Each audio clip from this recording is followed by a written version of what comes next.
Des vœux à la presse de Pointe-Noire pour un début d'année dit année électorale. C'est le président Mabio Mavunguzinga du parti Alliance, candidat aux élections présidentielles, qui était devant les hommes de la plume et du micro pour leur souhaiter une très bonne année. Permettez-moi avant toute chose de vous adresser mes vœux les plus sincères pour cette nouvelle année 2026. Des vœux de santé, bien sûr, pour vous tous, mais surtout des vœux de courage, de lucidité et de liberté, car votre métier est l'un des plus exigeants et des plus exposés qui soit. Pour la première fois, un responsable politique a souhaité ouvrir l'année par un moment exclusif dédié à la presse, métier noble et séculaire, forgé dans l'histoire des luttes démocratiques. Étant le quatrième pouvoir, le président de l'Alliance a dialogué avec les chevaliers du micro et de la plume, non seulement pour leur dicter une conduite, mais pour échanger, car détenant un pouvoir singulier qui s'exerce par le langage, l'écriture, la parole et la pensée, qui façonne et éclaire le choix et parfois dérange. Au regard de tout, Mabio Mavunguzinga a relevé quelques précarités dans lesquelles vivent ces hommes de la plume. Le journalisme est un métier noble, très noble même dirons-nous, précisément parce qu'il peut coûter la vie. Et c'est cette noblesse qui impose des exigences élevées. Pourtant, regardons lucidement notre réalité. En Afrique en général et au Congo en particulier, le journalisme traverse une crise profonde. Précarité économique, dépendance aux tenants du pouvoir, pression politique, absence de protection sociale, et j'en passe.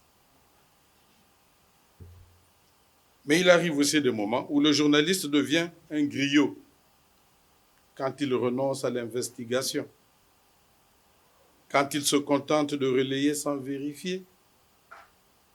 Alors il cesse d'être un contre-pouvoir. Sans enquête, sans contradiction, sans esprit critique, il n'y a plus de presse libre. Quelques questions d'actualité congolaise ont été posées et le président de l'Alliance n'a pas hésité d'apporter certaines solutions concernant la société et la vie du Congo.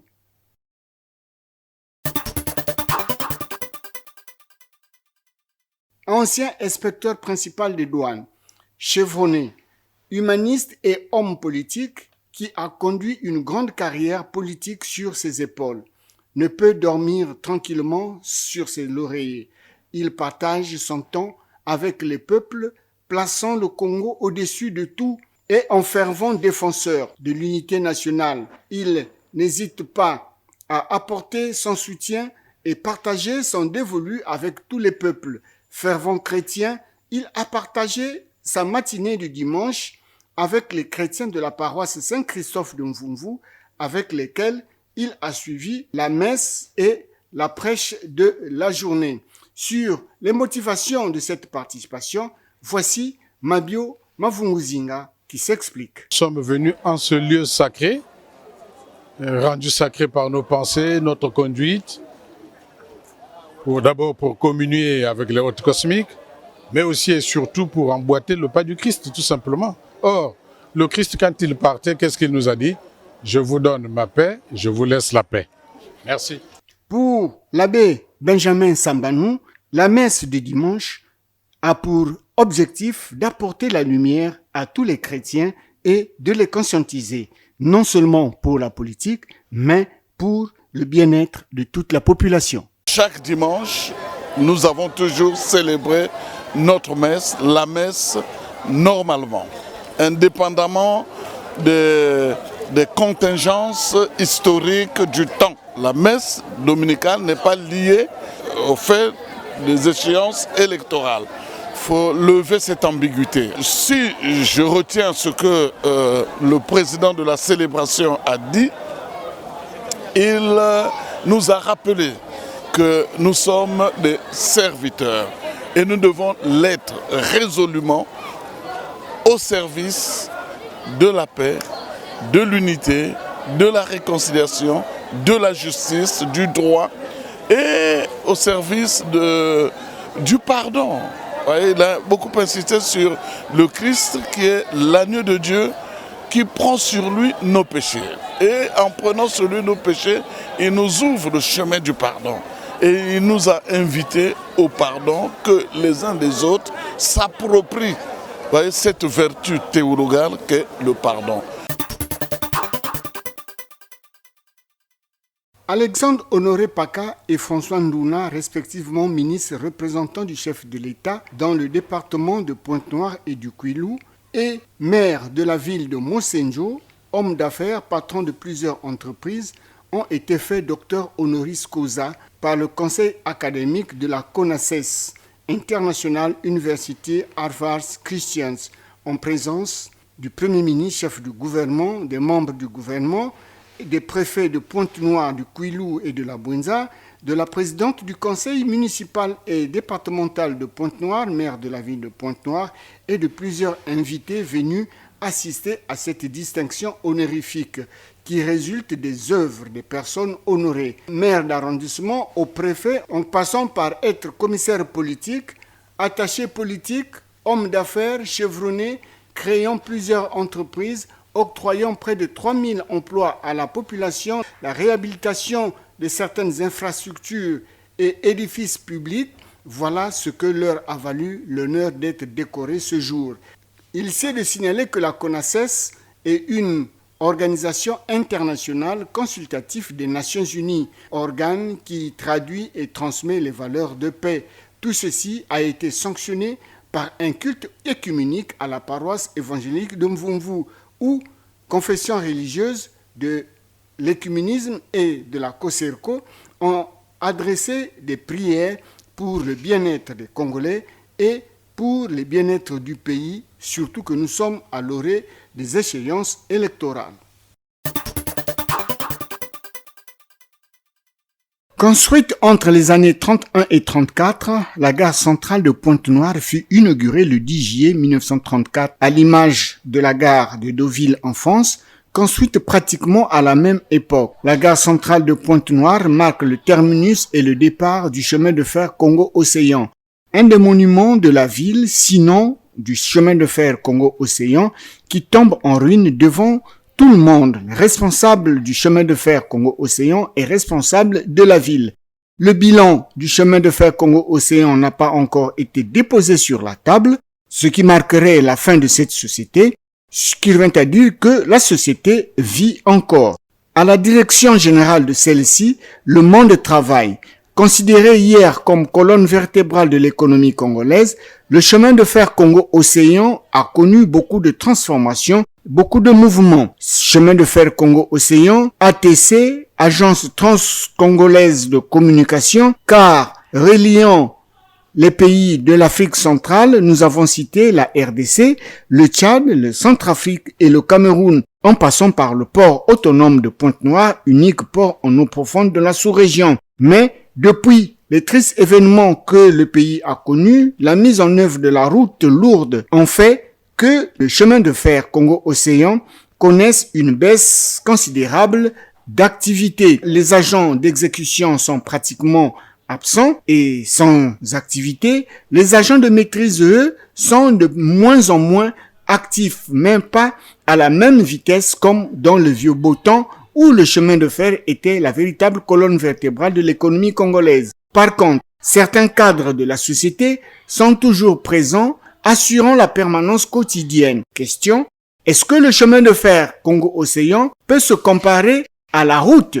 La réponse serait non, car le tonnage transporté par la route ne peut équivaloir à celui transporté par rail. Il y a 15-20 ans, la gare centrale était le lieu le plus animé de la ville de Pointe-Noire, le matin et le soir. Les taxis, qui venaient de tous les quartiers de Pointe-Noire et parfois du Kwilu profond, convergeaient tous vers la gare centrale pour déposer les voyageurs. Une ambiance que l'on ne vivra peut-être plus jamais. Ah, le chemin de fer Congo-Océan, avec ses trains, Soleil, train express, train bleu et le train à la grande vitesse où l'on pouvait passer 2 à 3 jours entre Pointe-Noire et Dolisie. On se familiarisait dans le train, on pratiquait le vivre ensemble dans le train et certaines unions se sont formées dans le train même. Voilà pourquoi nous disons le CFCO ne doit pas disparaître. Le liquide précieux et vital pose problème dans la ville économique Pointe-Noire. L'on se demande sur ce que devait devenir la vie de la population dans les grandes majorités des quartiers de la ville de Pointe-Noire. La population ne s'approvisionne en eau potable qu'à travers des forages et la qualité de ce produit n'est pas élucidée, car dans certains forages, l'eau que nous buvons sent l'odeur de l'argile, mais comme elle sort de sous terre, elle est consommable sans se rendre compte des dégâts que cela peut causer dans l'organisme. Les fontaines publiques ont disparu pour laisser la place aux fontaines personnelles dans les parcelles, mais celles-ci sont devenues des monuments dans les parcelles, car ne laissent couler aucune goutte depuis bientôt plusieurs années. Ces fontaines, héritées de la SNDE, devenue aujourd'hui la Congolaise de distribution d'eau, LCDE, sont là pour la bonne forme et ne servent plus à rien, quand bien même que les factures de la LCDE sont distribuées. À cela s'ajoute un autre problème, la difficulté dans les forages. Vous devez payer de l'eau tous les jours. 3 bidons de 25 litres à 100 francs, 2 bidons de 10 litres à 25 francs, la lessive, la vaisselle, la cuisine, le nettoyage, les toilettes, et ceci demande de l'eau. Combien de bidons devra-t-on s'acquérir pour une famille de 10 personnes pour une journée? Et combien d'argent à dépenser par jour, par mois? Là est toute la question. Certains pères de famille que nous avons trouvés devant les forages ont réagi de la manière suivante. Oui, s'approvisionner au forage ou à la pompe. D'abord, la pompe, ça n'existe presque plus. Grâce au forage, nous trouvons un brin de vie. Si les forages n'étaient pas, c'est pas ce que nous devait devenir. Mais on a plus l'avantage à la pompe par rapport aux frais. Mais au forage, vraiment, c'est des dépenses. Tous les jours, il faut dépenser de l'argent. Vraiment, on a de la peine à supporter cela. Moi, personnellement, par jour, si j'ai dépensé 20 000, vraiment, je n'ai rien fait. Parce que tout, alors c'est l'eau. Mais pour avoir l'eau, il faut l'argent maintenant. Là. Or que l'eau à la pompe, c'est nettement mieux. C'est mieux à la pompe, mais malheureusement, ça n'existe plus. Alors que là où nous vivons, il y a l'eau sous terre, mais sur terre, il n'y a pas l'eau. Nous avons parlé, mais c'est en vain. Et on en parle toujours, mais je ne sais pas qu'est-ce qu'il faut faire. Présentement, là, vraiment, le peuple souffre par rapport à l'eau, par rapport aux dépenses. Mais sincèrement, le pouvoir public n'a qu'à faire quelque chose. Regarder un peu la peine des populations. Le pouvoir public n'a qu'à faire quelque chose. Vraiment. Regarder la peine de la population. Le football, ce sport unificateur, est de nos jours un sport pratiquement inexistant au Congo-Brazzaville. Aucun championnat depuis 2 ans et les équipes engagées en compétition africaine sont dans l'obligation de faire comme lorsque l'on pratiquait le football il y a 50 ans. Un football de quartier. La preuve, AC Léopard a été éliminé dès le premier tour et As Oteo continue la course, clopin-clopant. Mais le football au Congo est naturel. Même sans stade, les enfants jouent au ballon. Sans formation, les jeunes sont sur les différentes ruelles, avenues et parfois les cours des écoles pour jouer au football. Tels ces jeunes que vous avez sur votre petit écran. Sans apport financier, sans soutien, ils jouent au ballon et ils font ce que les plus grands ne font pas. Les plus anciens encadrent les plus petits. Le football aujourd'hui nourrit des familles entières et le nôtre n'a pas le droit de disparaître. Et les talents partent de la rue, tels que nous l'avions sur notre petit écran. Si certains pays ont procédé par des centres de formation, les nôtres, c'est dans la rue. Un petit coup de pouce permettrait à ces jeunes d'aller de l'avant. sur la motivation et les difficultés, voici le coach par circonstance. C'est comme un centre, mais comme dans le quartier, on n'a pas de stade et j'ai organisé les enfants. Lorsque dans la rue, les parents me chassent, je change de ruelle ou je vais dans une école. Nous n'avons pas de soutien. Tout ce que nous faisons, nous le faisons nous-mêmes. Et ce que je fais, c'est après avoir vu ce qui entraîne que je viens également organiser les enfants. Je reçois les enfants de tout genre. J'en ai pratiquement 30 poussins, 25 cadets et 25 minimes. Et avant de recevoir des enfants, je suis dans l'obligation de me rendre auprès des parents pour essayer de connaître le comportement de chacun. Le nom de notre centre, c'est Droit au but. Lorsqu'ils sont nombreux, je suis obligé d'organiser les entraînements parce que certains vont d'abord à l'école et il faut attendre qu'ils terminent l'école pour venir s'entraîner. Et c'est en ce moment-là que certains parents me chassent devant leur ruelle. Et la première saison, je me suis fait inscrire à la sous-ligue de Mfumvu. La première saison en cadet, nous sommes sortis premiers. Et la deuxième saison en minime, nous étions également deuxième. C'est juste pour dire que notre but, c'est d'emmener ces enfants vers la connaissance du football afin qu'ils deviennent réellement des bons footballeurs qui peuvent représenter le pays. Alors que les dirigeants à tous les niveaux mettent de l'eau dans leurs verres afin que vive le football au Congo-Brazzaville.